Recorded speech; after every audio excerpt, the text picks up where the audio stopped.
Hi guys, this is Keith here again from the Upper Tier podcast, and I'm here again with you guys just with a quick little video. It's just in relation to the WWE Unreal Season 2.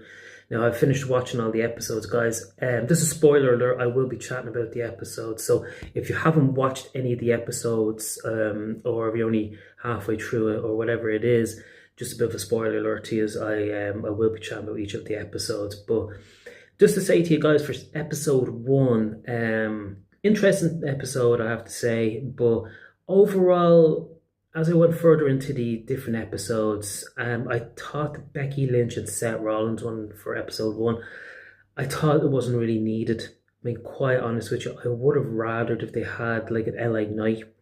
I would have preferred an LA Knight at episode one and left Seth Rollins and Becky Lynch further down, like probably episode 4 and 5, probably have them then, because that was a big topic later on with Seth Rollins and all, and his knee and all that. So I thought it was a bit too much of Seth Rollins and Becky Lynch, to be quite honest. So yeah, I would have rather had an LA Knight for that, because he's had an interesting year, and also as well it'd be an interesting take as well, and how he thought his year panned out as well.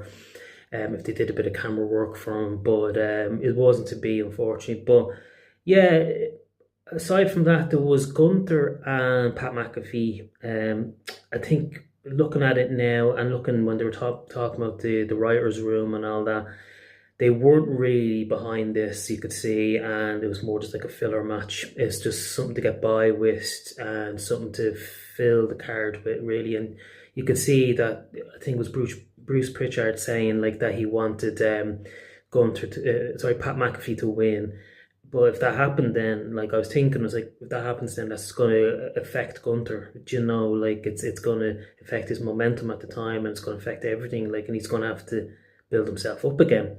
So I wasn't really in favour of that, to be quite honest with you. And you can see what I'll be talking about, the creative aspect as well later on in a couple of more episodes.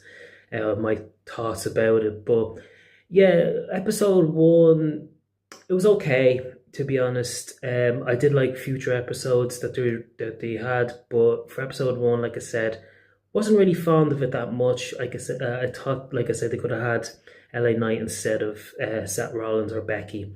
But let me know your thoughts, guys, down below. I'd love to hear your opinions on episode one if you've watched it.